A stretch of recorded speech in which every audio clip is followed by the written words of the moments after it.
জাতীয় নাগরিক পার্টিকে নতুন রাজনৈতিক দল হিসেবে নিবন্ধন দিতে নির্বাচন কমিশন ইতিবাচক সিদ্ধান্ত নিয়েছে। অন্যদিকে শাপলা, সাদা শাপলা অথবা লাল শাপলা প্রতীক বরাদ্দ পেতে অনড় এনসিপি। নির্বাচন কমিশনের সঙ্গে সোমবার বৈঠকে বসে জাতীয় নাগরিক পার্টি। প্রধান নির্বাচন কমিশনার এএমএম নাসির উদ্দিনের সঙ্গে বৈঠক শেষে এনসিপি এ তথ্য জানায়। এনসিপির মুখ্য সমন্বয়ক নাসির উদ্দিন পাটোয়ারি বলেন, সুখবর আসছে, এনসিপি নিবন্ধন পাবে বলে ইসি ইতিবাচক সিদ্ধান্ত নিয়েছে। তবে আমাদের শাপলা প্রতীক দিতে হবে। আমরা শাপলা, সাদা শাপলা ও লাল শাপলা প্রতীক চেয়েছি।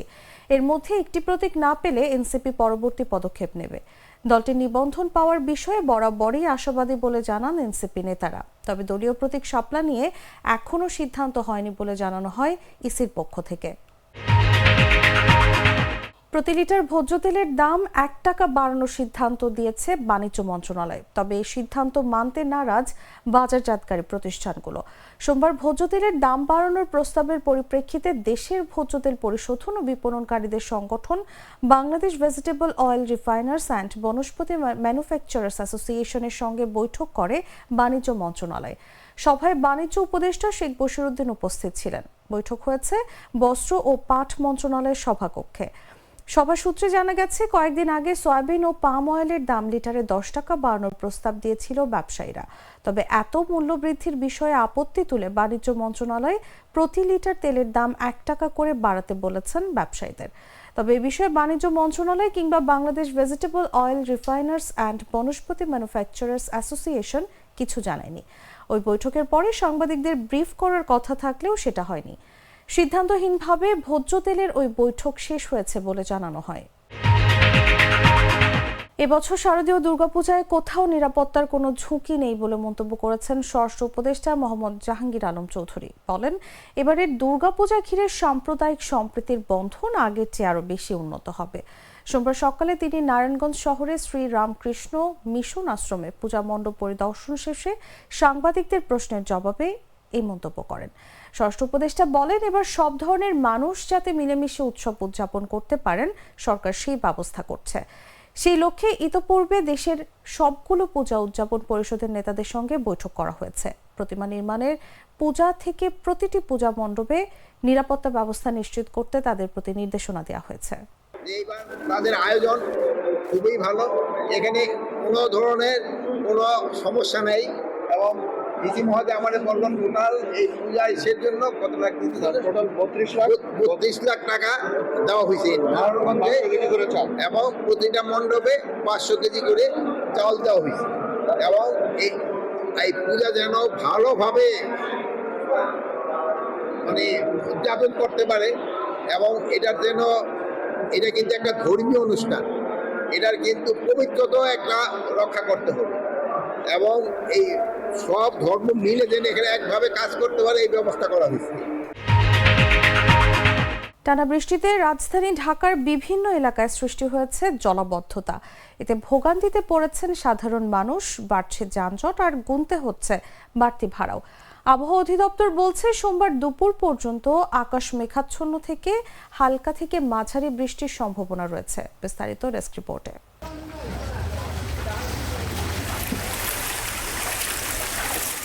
রাজধানী ঢাকায় রোববার রাত থেকে টানা বৃষ্টি হচ্ছে। এতে রাজধানীর বিভিন্ন সড়ক থেকে অলিগলি সহ বিভিন্ন এলাকায় পানি জমে তৈরি হয় জলাবদ্ধতা। বৃষ্টিতে চরম ভোগান্তিতে পড়েছে সাধারণ মানুষ। জলাবদ্ধতার কারণে সড়কে দেখা দিয়েছে তীব্র যানজট। কোথাও কোথাও ময়লা পানি পারাপার করতে দেখা যায় রিকশা ও ভ্যান ড্রাইভারদের। মানুষের অভিযোগ, জলাবদ্ধতার অজুহাতে বাড়তি ভাড়া দিতে হচ্ছে তাদের। যাত্রী সকালে পানি গাজিতে যাত্রী পুরো আগুলা চলে গেছে, যাত্রী কম ছিল, বারে বৃষ্টির সময় তো একটু বেশি হবে।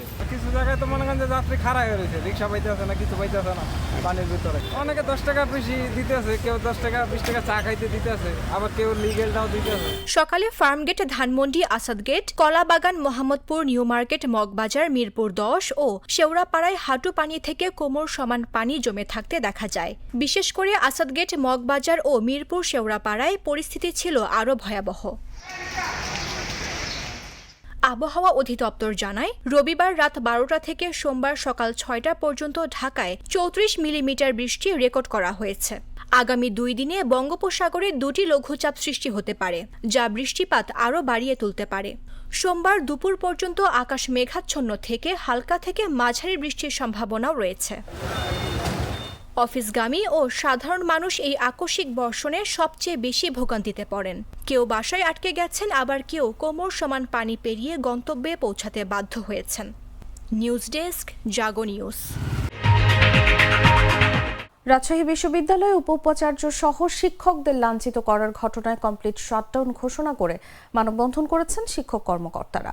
সোমবার বেলা 11টার দিকে বিশ্ববিদ্যালয়ের প্যারিস রোডে এই কর্মসূচি পালন করেন তারা। এদিন সকাল থেকে ঘোষিত মানববন্ধন শাটডাউন চলছে।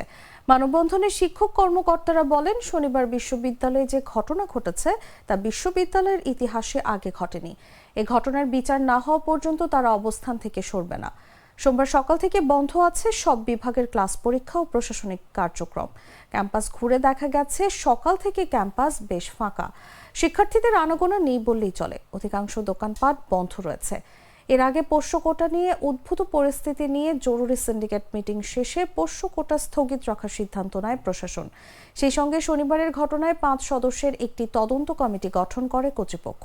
তবে এই সিদ্ধান্ত প্রত্যাহার করে দাবি আদায় না হওয়া পর্যন্ত রাজশাহী বিশ্ববিদ্যালয়ে কমপ্লিট শাটডাউন ঘোষণা করে কর্মচারীরা। 25 তারিখে আসন্ন রাকসু নির্বাচন উপলক্ষে আমরা সকলে উৎসবমুখর পরিবেশে রাকসুর প্রচারণা করছিলাম, কিন্তু পোষ্য কোটাকে সামনে এনে বিশ্ববিদ্যালয়ে যে অস্থিতিশীল পরিবেশ তৈরি করা হয়েছে, সেখানে ছাত্র, শিক্ষক, কর্মকর্তা, কর্মচারী সকলেই পরস্পরের মুখোমুখি অবস্থানে রয়েছে, যা আমাদের কখনোই কাম্য নয়। রাকসু আমরা চাই, রাকসু দিতে হবেই। কেন্দ্রীয় ছাত্র সংসদ নির্বাচন কোনোভাবেই বন্ধ করা চলবে না, কিন্তু নির্বাচনের প্রাণ শিক্ষার্থীদের অংশগ্রহণ না হলে সেই নির্বাচন প্রশ্নবিদ্ধ হবেই। এই ভোটের যে আমেজ ছিল, আমাদের যে একটা উৎসব মুখর পরিবেশ ছিল, সেই পরিবেশটি কিন্তু একদমই বিঘ্নিত হয়ে গেছে। কারণ দেখা যাচ্ছে যে আমাদের গতকাল থেকে যার সাথে দেখা হচ্ছে বলতেছে, ভাই সবাই চলে গেছে। এখন বর্তমানে আপনারা দেখতে পাচ্ছেন যে রাজশাহী বিশ্ববিদ্যালয়ে পোষ্য কোটাকে কেন্দ্র করে একটা অস্থিতিশীল পরিবেশ তৈরি হয়েছে। তারপর আমরা লক্ষ্য করছিলাম যে শিক্ষার্থীরা এবং কর্মকর্তারা একে অপরের মুখোমুখি দাঁড় করে দিয়েছে বিশ্ববিদ্যালয়। ফিলিস্তিনের যুদ্ধবিধ্বস্ত গাজা উপত্যকায় একই পরিবারের 25 সদস্যকে হত্যা করেছে দখলদার ইসরায়েলি সেনারা। রোববার গাজা সিটির সাবরা পাড়ায় এই হামলা চালানো হয়। আল জাজিরার প্রতিবেদনে বলা হয়, রোববার ভোরে সাবরা এলাকায় একাধিক বাড়িতে বোমা হামলা চালায় ইসরায়েলি সেনারা। আগস্টের শেষ দিকে থেকে এই এলাকায় ট্যাঙ্ক দিয়ে ধ্বংসযজ্ঞ চালাচ্ছে দখলদার নেতানিয়াহু বাহিনী। প্রতিবেদনে বলা হয়, হামলার পর কমপক্ষে 17 জনকে জীবিত উদ্ধার করা হয়েছে। এখনও অনেকে চাপা পড়ে থাকার আশঙ্কায় উদ্ধারকর্মী ও স্থানীয়রা খালি হাতে উদ্ধার তৎপরতা চালিয়ে যাচ্ছে। ভুক্তভোগী পরিবারের সদস্যরা জানিয়েছেন, ধ্বংসস্তূপের নিচে প্রায় 50 জন আটকা পড়েছেন বলে তারা আশঙ্কা করছেন। ফিলিস্তিনি পরিবারটি এখনও আটকে পড়া বাকিদের উদ্ধারে জরুরি সাহায্যের আবেদন করেছে। সরকার বিরোধী বিক্ষোভে উত্তাল হয়ে উঠেছে লাতিন আমেরিকার দেশ পেরু। দেশটির রাজধানী লিমায় জেনজি তরুণদের বিক্ষোভে সহিংসতায় কমপক্ষে 18 জন আহত হয়েছেন। এদের মধ্যে পুলিশ সদস্য ও সাংবাদিকও রয়েছেন। স্থানীয় সময় রোববার স্থানীয় কর্তৃপক্ষ ও স্বাধীন সংগঠকগুলোর প্রকাশিত হিসাব থেকে এ তথ্য জানা গেছে। এএফপির এক প্রতিবেদনে জানানো হয়েছে, এর আগে শনিবার শত শত বিক্ষোভকারী রাজধানীতে পুলিশের সঙ্গে সংঘর্ষে জড়িয়ে পড়ে। তারা পাথর ছুড়লে পুলিশও টিয়ার গ্যাস নিক্ষেপ করে বিক্ষোভকারীদের ছত্রভঙ্গ করে। জেনজি তরুণদের ডাকা এই বিক্ষোভে প্রেসিডেন্ট দিনা বলুয়ার্তের প্রশাসনের বিরুদ্ধে ক্ষুব্ধ অন্যান্য গোষ্ঠীও যোগ দেয়। সন্ধ্যা নামার পর বিক্ষোভকারীরা প্রেসিডেন্ট ও সংসদ ভবনের দিকে অগ্রসর হতে চাইলে পুলিশ বাধা দেয়। শনিবার পুলিশের পক্ষ থেকে প্রথমে তাদের 3 জন সদস্য আহত হওয়ার কথা জানানো হলেও পরে সেই সংখ্যা বেড়ে 12 জনে দাঁড়ায়।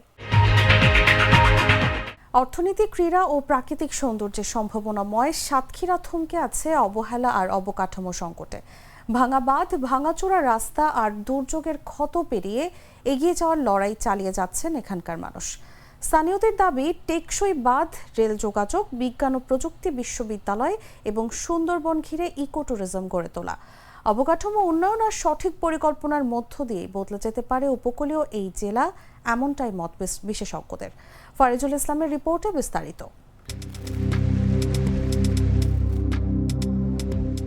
সাতক্ষীরা অর্থনীতি, ক্রীড়া আর প্রাকৃতিক সৌন্দর্যের এক অপার সম্ভাবনার নাম। অথচ দীর্ঘদিনের অবহেলায় পিছিয়ে পড়েছে দেশের দক্ষিণ পশ্চিমাঞ্চলের এ জেলা।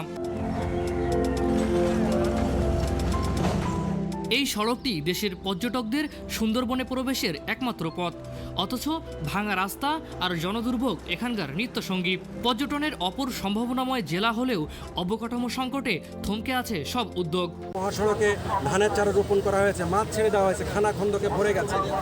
তো এইরকম একটা অবস্থার মধ্য দিয়ে আমরা মনে করি যে সাতক্ষীরা জেলার উন্নয়ন বঞ্চিত থাকতে পারে না। আজকে আমরা বৈষম্যহীন বাংলাদেশের কথা সর্বস্তর থেকে বলছি, তাহলে সাতক্ষীরা জেলা কেন বৈষম্যের শিকার হবে? সাদা সোনা খ্যাত চিংড়ি বিদেশে রপ্তানি করে কোটি কোটি ডলার আয় করেছে সাতক্ষীরা জেলা।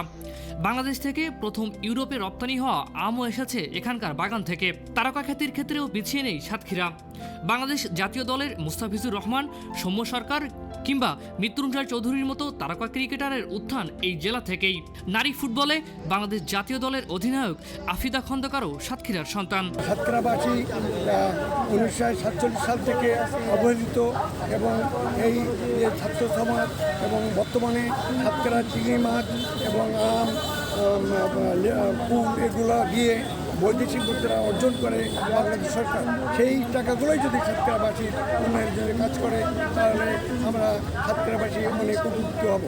অবকাঠামো উন্নয়ন আর সঠিক পরিকল্পনার মধ্য দিয়েই বদলে যেতে পারে উপকূলীয় এই জেলা, এমনটাই মত বিশেষজ্ঞদের। ফারিজুল ইসলাম, জাগো নিউজ।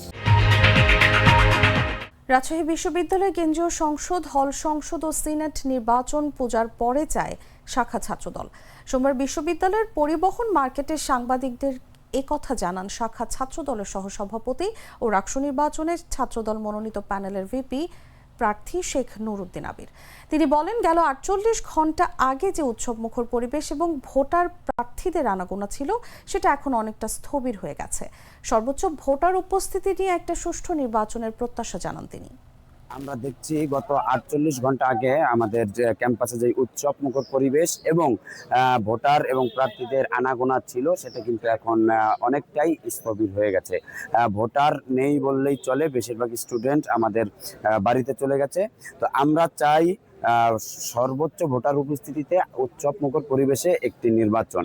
তো এক্ষেত্রে আমাদের যদি নির্বাচন কমিশন পুনরায় বিবেচনা করেন, শিক্ষার্থীদের এবং ভোটারদের উপস্থিতির কথা বিবেচনা করেন, তা সেই ক্ষেত্রে আমি বলবো আপনারা শিক্ষার্থীদের পালস বোঝার চেষ্টা করেন এবং নির্বাচনটা আমি চাই দুর্গাপূজার পরেই হোক।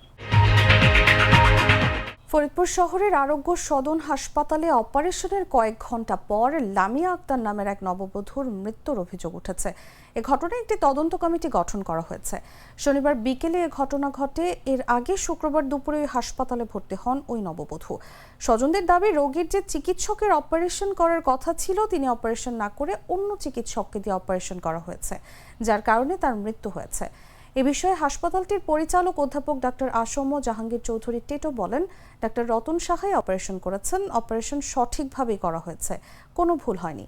চিকিৎসকের অবহেলাও ছিল না। তার দাবি, অ্যানেস্থেসিয়া করার কারণে পার্শ্ব প্রতিক্রিয়ায় লামিয়া মারা গেছেন। রোগীকে অপারেশন করতে হলে অজ্ঞান করতে হবেই, সকলের শারীরিক অবস্থা এক হয় না। এ বিষয়ে ফরিদপুরে civil surgeon doctor Mahmudul Hasan জানান, এই ঘটনায় একটি তদন্ত কমিটি গঠন করা হয়েছে। প্রতিবেদন পেলেই প্রয়োজনীয় ব্যবস্থা নেওয়া হবে।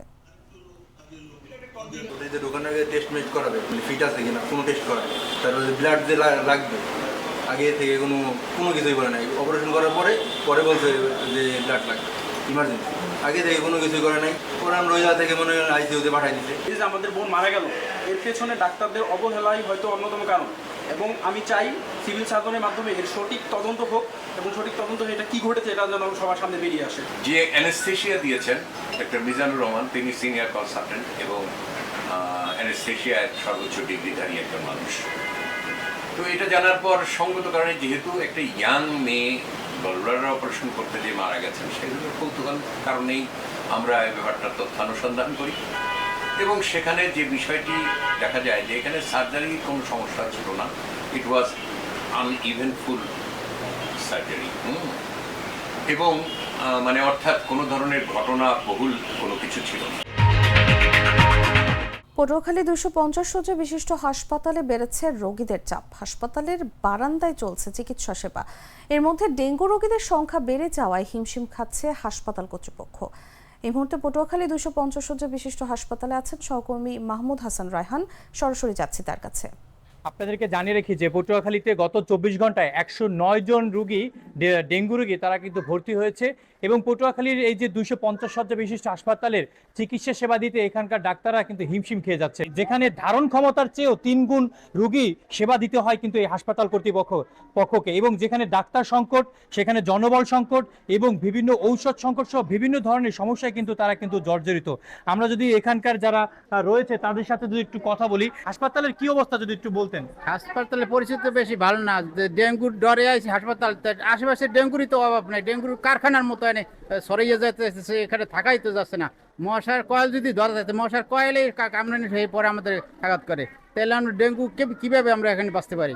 আমরা যদি আপনারা দেখছেন যে একদম যেখানে চলাচল রয়েছে, চলাচলের পথ, সেখানেই কিন্তু এই রোগীরা তারা কিন্তু এখানে চিকিৎসা সেবা নিতে। আমরা যদি একটু তার সাথে কথা বলি যে আপনি কবে এসেছেন এখানে চিকিৎসা? আজকে আসছেন। কি অবস্থা হাসপাতালে? যদি মনে করেন শ্বাসকষ্ট নিয়ে আসছেন, তো বেড পান নাই না, তো চিকিৎসা সেবা কেমন পাচ্ছেন? বেডই তো পাই না, চিকিৎসা সেবা কেমন? জি, আমরা শুনছিলাম এখানকার যে রোগীরা আছে তারা কিন্তু বলছিলেন যে আসলে যে কি পরিমাণ তাদের কষ্ট হচ্ছে। আমরা যদি আপনাদেরকে বলে রাখি যে পটুয়াখালীতে গত 24 ঘন্টায় এখনো কিন্তু 109 জন রোগী এখানে ভর্তি রয়েছে এবং এই পটুয়াখালী 250 শয্যা বিশিষ্ট হাসপাতালে কিন্তু প্রায় 50 জন ডেঙ্গু রোগী রয়েছে। এছাড়াও কিন্তু নানা রোগে আক্রান্ত রোগীরা কিন্তু এখানে রয়েছে।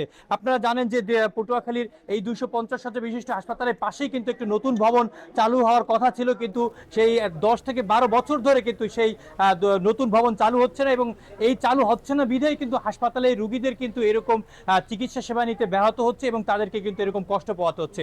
এই ছিল পটুয়াখালী থেকে। চট্টগ্রামের মিরসরাই ও সীতাকুণ্ড উপজেলায় গ্রীষ্মকালীন হাইব্রিড টমেটো বাড়ি 8 চাষ করে লাভবান হচ্ছেন কৃষকরা। উপজেলা কৃষি অফিস ও এনজিও ইপসার সহযোগিতায় ড্রিপ ইরিগেশন ও পলি শেড ব্যবহার করে কৃষকরা পানির অপচয় রোধ এবং ভালো ফলন নিশ্চিত করেছেন। বাজারে ভালো দাম পাওয়ায় আগ্রহ বাড়ছে চাষে। মিশরের প্রতিনিধি এম মঈনুদ্দিনের পাঠানো তথ্যচিত্রে বিস্তারিত জাগো ডেস্ক রিপোর্টে। চট্টগ্রামের মিরসরাই ও সীতাকুণ্ড উপজেলায় গ্রীষ্মকালীন হাইব্রিড টমেটো চাষ করে লাভবান হচ্ছেন কৃষকেরা। এই সময় ভালো দাম পাওয়ায় চাষে আগ্রহ বাড়ছে চাষিদের। দুই উপজেলা কৃষি অফিসের সহযোগিতায় গ্রীষ্মকালীন টমেটো আবাদ করেছেন তারা। জমি হলো 500 তো, আমি এখন মনে করেন বর্তমান টমেটো 40 থেকে 45 হাজার টাকার মতন বিক্রি করছি। আর কিছু আবার বাদ আছে, এগুলো আত্মীয় স্বজনটা দেশি নিজে এগুলো এইসব প্রায় কিনে। তো জমিন হলো 500 টাকা আর কি। পুঁজি উঠে লাভ হয়েছে, 25 থেকে 30 হাজার টাকা খরচ গেছে আর কি। মিরসরাই উপজেলা কৃষি অফিস সূত্রে জানা গেছে, উপজেলার গ্রীষ্মকালীন হাইব্রিড টমেটো বাড়ি 8 চাষ করে সফল হয়েছেন কৃষক আব্দুল মান্নান সহ অনেকে। বাজারে বিক্রি করে ভালো দামও পাচ্ছেন তারা। সীতাকুণ্ড কৃষি বিভাগ সূত্রে জানা গেছে, পানি সাশ্রয়ের মাধ্যমে কৃষকদের এই দুরবস্থা দূর করতে উপজেলা কৃষি বিভাগের উদ্যোগে প্রথমবারের মতো পরীক্ষামূলক ড্রিপ ইরিগেশন পদ্ধতি ব্যবহার করে নতুন প্রজাতির বাড়ি 8 জাতের টমেটো চাষ করা হয়েছে। এরপরে জমিতে বেগুন লাগামু, বেগুন আর না কপি লাগামু না, এরা আমরা যে 3 বছর করি টমেটো ফলন গত সময় তো এবছর বাড়তেছে, গত সময় আবার তেমন লাভ হয় নাই। আবার ওই এর আগের বছর হয়েছে, মনে করেন সিমিজের রেটও ভালো হয়েছে, 100 টাকায় অনাবরত বিক্রি করছি, 120, 10, 100। গত সময় আবার বিক্রি করতে আর খেতে কম হয়েছে, গত সময় আবার 70, 80 টাকা, 50 টাকা পর্যন্ত বিক্রি করছি, আর এই বছর 7-এর নিচে বিক্রি করিনি। মিরসরাই উপজেলা কৃষি কর্মকর্তা প্রতাপ চন্দ্র রায় বলেন, মিরসরাই উপজেলা গ্রীষ্মকালীন টমেটো চাষের জন্য উপযোগী। সবচেয়ে ভালো করেছে হাজি ঈশ্বরাইয়ের কৃষক আব্দুল মান্নান, অন্যরাও ভালো করেছেন। গ্রীষ্মকালীন টমেটো চাষ বেশ লাভজনক, এ কারণে এ সময় টমেটো চাষের উদ্যোগ নেওয়া হয়েছে। দিনাজপুরের নিউ মার্কেটের ছোট চায়ের দোকান জামাই টি স্টল দিয়ে যাত্রা শুরু সাইদুর রহমানের। টিকটক ও ইউটিউবে চা তৈরির ভিডিও আপলোড করতে করতে পরিচিতি বেড়ে যায়। তার ইউটিউব চ্যানেলে এখন লাখ সাবস্ক্রাইবার অর্জন হওয়ায় সিলভার প্লে বাটন অর্জন করেছেন এক content creator. Silver play button অর্জনের আনন্দে সাবস্ক্রাইবারদের জন্য তিনি আয়োজন করেছেন ফ্রি চা উৎসব, যেখানে 9 মণ দুধের প্রায় 5000 কাপ চা বিতরণ করা হয়েছে। নিউ মার্কেটের ছোট চায়ের দোকান থেকে শুরু করে এখন সোশ্যাল মিডিয়ার আলোচনায় সাইদুর রহমান বা জামাই হিসেবে পরিচিত চা দোকানদার। দিনাজপুর কোতোয়ালি থানার সামনে কালীতলা নিউ মার্কেটে 2020 সালে নিজের চায়ের দোকান জামাই টি স্টল দিয়ে যাত্রা শুরু করেন সাইদুর রহমান। পরে ইউটিউবে জামাই টি স্টল চ্যানেল চালু করে এক এক ধরনের চায়ের ভিডিও আপলোড করতে থাকেন। ধীরে ধীরে বাড়তে থাকে তার পরিচিতি। এখন তার ইউটিউব চ্যানেলটিতে 1 লাখ সাবস্ক্রাইবার, পেয়েছেন সিলভার প্লে বাটনও।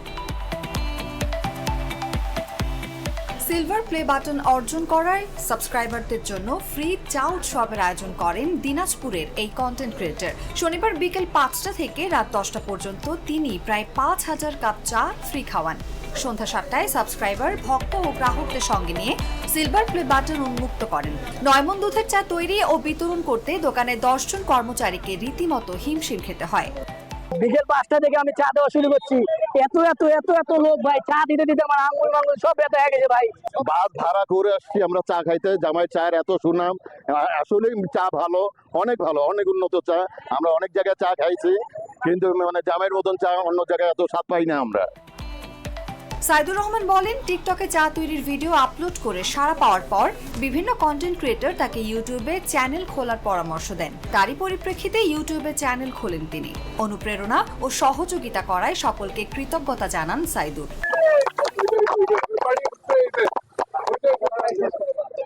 আলহামদুলিল্লাহ, প্লে বাটন পায় আমার অনেক ভালো লাগতেছে। কিন্তু সামনে এটা যেমন আপনারা আমার আশা পূরণ করছেন বা স্বপ্ন পূরণ করছেন, সামনে আরো একটা আছে, এই স্বপ্নটা আপনারা পূরণ করবেন আমার জন্য। আমার দোকানে মূলত 10 জন কর্মচারী, বাপ ছেলে সহ 12 জন। আমরা 10 রকমের চা তৈরি করেন সাইদুর রহমান। এর মধ্যে লাল চা সর্বনিম্ন 60 টাকা এবং স্পেশাল চা সর্বোচ্চ 70 টাকায় বিক্রি করেন। তার জামাই টি স্টল নামে একটি ফেসবুক পেজও রয়েছে, যার ফলোয়ার 44,000। শিগগির গোল্ডেন প্লে বাটন পাওয়ার আশা সাইদুরের। অনুভা বিশ্বাস, জাগো নিউজ। জাতিসংঘ অধিবেশনে যোগ দিতে নিউ ইয়র্কে গেছেন প্রধান উপদেষ্টা ডক্টর মোহাম্মদ ইউনূস। তার এই সফরে 3 রাজনৈতিক দলের নেতারাও রয়েছেন। এই নিয়ে চলছে আলোচনা সমালোচনা। সরকার পক্ষ বলছে, ভবিষ্যতে দেশ পরিচালনার দায়িত্ব যেহেতু রাজনীতিবিদদের হাতেই থাকবে, এ কারণেই দেশের গুরুত্বপূর্ণ নানা আলোচনায় রাজনৈতিক দলের প্রতিনিধিদের যুক্ত করা হচ্ছে। 3টি রাজনৈতিক দলের নেতাদের অংশগ্রহণের মাধ্যমে দেশের অভ্যন্তরীণ রাজনৈতিক বিরোধের সমাধানের পথ খুলতে পারে বলে মত বিশেষজ্ঞদের। জাতিসংঘের অধিবেশনে যোগ দিতে যুক্তরাষ্ট্রের নিউ ইয়র্কে গেছেন প্রধান উপদেষ্টা ডক্টর মোহাম্মদ ইউনূস। তার সফর সঙ্গে এবার 3টি রাজনৈতিক দলের নেতা। সরকার প্রধানের এই সফরে রাজনৈতিক প্রতিনিধিদের যুক্ত করা নিয়ে চলছে নানা আলোচনা। জানা গেছে, এই সফরের বেশ কিছু সাইডলাইন বৈঠকে প্রধান উপদেষ্টার পাশাপাশি অংশ নেবেন এই রাজনৈতিক নেতারাও। এছাড়া যুক্তরাষ্ট্রে বসবাসরত বাংলাদেশিদের সঙ্গেও একটি কর্মসূচিতে অংশ নেওয়ার কথা রয়েছে তাদের। সরকারি সফরে রাজনৈতিক নেতাদের নিয়ে যাওয়ার উদ্দেশ্য কি, সেখানে কি ভূমিকা রাখবেন তারা, আর কেনই বা নির্দিষ্ট 3টি দলের প্রতিনিধিকেই নিয়ে যাওয়া হচ্ছে? সামনে আসছে এমন নানা প্রশ্ন। সরকারের পক্ষ বলছে, ভবিষ্যতে দেশ পরিচালনার দায়িত্ব যেহেতু রাজনীতিবিদদের হাতেই থাকবে, এ কারণেই দেশের গুরুত্বপূর্ণ নানা আলোচনায় রাজনৈতিক দলের প্রতিনিধিদের যুক্ত করা হচ্ছে। অন্যদিকে রাজনৈতিক দলের নেতারা বলছেন, গণ অভ্যুত্থানের পর দেশ গঠনে রাজনৈতিক শক্তি ঐক্যবদ্ধ রয়েছে। আন্তর্জাতিক মহলে এমন বার্তা দিতে চায় সরকার, আর এ কারণেই এই সফরে যুক্ত হচ্ছেন তারা। নির্দিষ্ট 3টি দল থেকে প্রতিনিধি নির্ধারণের এই সিদ্ধান্ত নির্বাচনের আগে অন্য রাজনৈতিক দলগুলোর কাছে ভুল বার্তা দিচ্ছে কিনা উঠেছে এমন প্রশ্ন। এ বিষয়ে প্রধান উপদেষ্টার সিনিয়র সহকারী প্রেস সচিব ফয়েজ আহমদ বলছেন, আগামীতে ক্ষমতায় আসার সম্ভাবনা, অভ্যন্তরীণ রাজনীতিতে দলীয় প্রভাব এবং দলীয় সক্ষমতার বিষয়টি বিবেচনায় রেখে প্রতিনিধি ঠিক করা হয়েছে। তিনি বলেন, অভ্যুত্থান পরবর্তী সময়ে দেশের রাজনৈতিক দলগুলোর মধ্যে বাংলাদেশ প্রশ্নে একটি ঐক্য তৈরি হয়েছে। তবে এমন সব আলোচনার বাইরে সরকারের দিক থেকে রাজনৈতিক দায় বন্টনের একটি চেষ্টাও দেখছেন রাজনৈতিক বিশ্লেষকদের কেউ কেউ। তারা বলছেন, রাজনৈতিক ঐক্য সবার সামনে তুলে ধরার পাশাপাশি এই মুহূর্তে বাংলাদেশে মার্কিন প্রভাবের যে বিষয়টা লক্ষ্য করা যাচ্ছে সেখানেও রাজনৈতিক দলগুলোকে সঙ্গে রাখতে চাইছেন প্রধান উপদেষ্টা। এছাড়া 3টি রাজনৈতিক দলের নেতাদের অংশগ্রহণের মাধ্যমে দেশের অভ্যন্তরীণ রাজনৈতিক বিরোধের সমাধানের পথ খুলতে পারে বলেও মত বিশ্লেষকদের। মামদুহা রাইসা, জাগো নিউজ। অন্তর্বর্তী সরকারের প্রধান উপদেষ্টা ডক্টর মোহাম্মদ ইউনূসের জাতিসংঘ সফরে রাজনৈতিক দলের প্রতিনিধিদের সঙ্গে নেয়ার বিষয়ে প্রশ্ন তুলেছেন গণ অধিকার পরিষদের সাধারণ সম্পাদক রাশেদ খান। তার মতে সরকার নিজেদের সুরক্ষার স্বার্থে তাদের সঙ্গে নিয়েছে, সেখানে রাজনৈতিক নেতাদের কোনো কাজ নেই।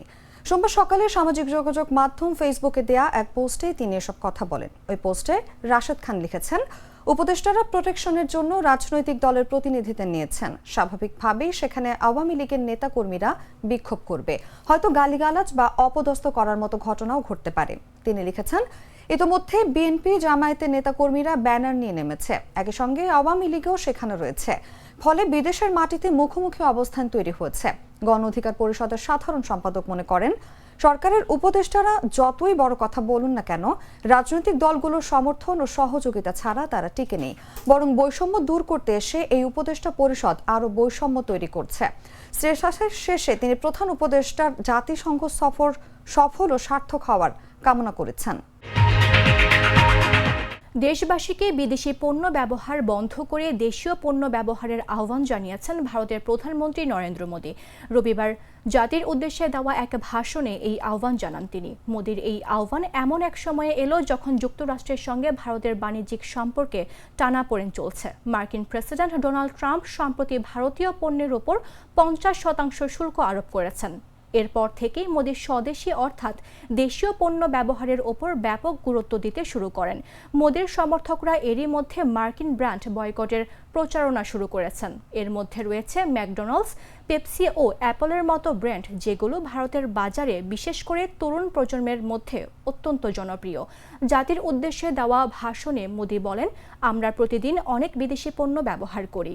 আমরা আসলে জানি না যে এগুলো আমাদের দেশের না, এগুলো বাদ দিতে হবে। আমাদের অবশ্যই উচিত ভারতের তৈরি পণ্য কেনা। যদিও নিজের বক্তব্যে সরাসরি কোনো দেশের নাম নেননি মোদী। সংবাদ শেষ করব খেলার খবর জানিয়ে।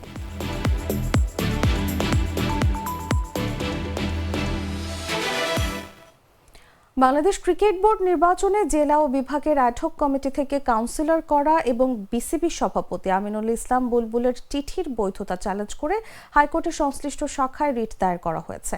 টাঙ্গাইলের তপন, লক্ষ্মীপুরের কামরুল, গোপালগঞ্জের খসরু ও রাজবাড়ী থেকে দুলাল সহ মোট 4 ব্যক্তি বাদী হয়ে হাইকোর্টের সংশ্লিষ্ট শাখায় এই রিটটি দায়ের করেন। সোমবার এই সংক্রান্ত বিষয় হাইকোর্টের দ্বৈত বেঞ্চে শুনানি হতে পারে। বিসিবি নির্বাচন আগামী 4 অক্টোবর। তার আগে জেলা ও বিভাগীয় ক্রীড়া সংস্থা থেকে কাউন্সিলর হিসেবে মনোনীত হয়ে নির্ধারিত সময়ের মধ্যে বিসিবিতে ফর্ম জমা দিয়েছিলেন সাবেক খেলোয়াড় ও ক্রীড়া সংগঠকরা। তবে অ্যাডহক কমিটি থেকে যেসব জেলা ক্রীড়া সংস্থা কাউন্সিলরের জন্য মনোনয়ন দেয়নি তাদের আবেদন বাতিল করেছেন বিসিবি সভাপতি আমিনুল ইসলাম বুলবুল।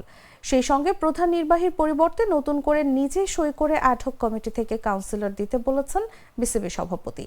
জানিয়ে গেল 2 দিন বেশ জোরে সোরে আলোচনা তৈরি হয়েছে। গ্রুপ পর্বে ভারতের কাছে পুরোপুরি বিধ্বস্ত হয়েছিল পাকিস্তান। সুপার 4-এ এসে কিছুটা লড়াইয়ের ইঙ্গিত মিললেও শেষ পর্যন্ত বিধ্বস্তই হতে হলো পাকিস্তানকে। 172 রানের লক্ষ্য ছুড়ে দিলেও ভারতীয় ব্যাটারদের সামনে পাকিস্তানি বোলিং ছিল একেবারে যাচ্ছে তাই, যার ফলে 7 বল ও 6 উইকেট হাতে রেখে চলতি এশিয়া কাপে দ্বিতীয়বার পাকিস্তানকে হারালো ভারত। 172 রানের লক্ষ্যে ব্যাট করতে নেমে 2 ওপেনার শুভমান গিল এবং অভিষেক শর্মাই খেলা শেষ করে দেন বলতে গেলে। 105 রানের অনবদ্য একটি জুটি গড়েন এই দুজন মিলে। শেষ পর্যন্ত হারিস রফ 2টি, আবরার আহমেদ আর ফাহিম আশরাফরা 4টি উইকেটের পতন ঘটালেও ভারতের জয়ের পথে প্রতিবন্ধকতা তৈরি করতে পারেনি। বল হাতে ভারতীয়দের সামনে মোটেও লড়াই করতে পারেনি পাকিস্তান। অনেকেই ভেবেছিল 172 রানের চ্যালেঞ্জিং স্কোর তারা করতে গিয়ে হয়তো বেগ পেতে হবে ভারতকে। বোলাররা যদি একটু নিয়ন্ত্রিত বোলিং করতে পারে তাহলে জিততেও পারে পাকিস্তান। তা না পারলেও ম্যাচ হবে খুবই প্রতিদ্বন্দ্বিতাপূর্ণ। কিন্তু পাকিস্তানি বোলাররা যে এমন নখ দন্তহীন তা কেউ চিন্তাও করতে পারেনি।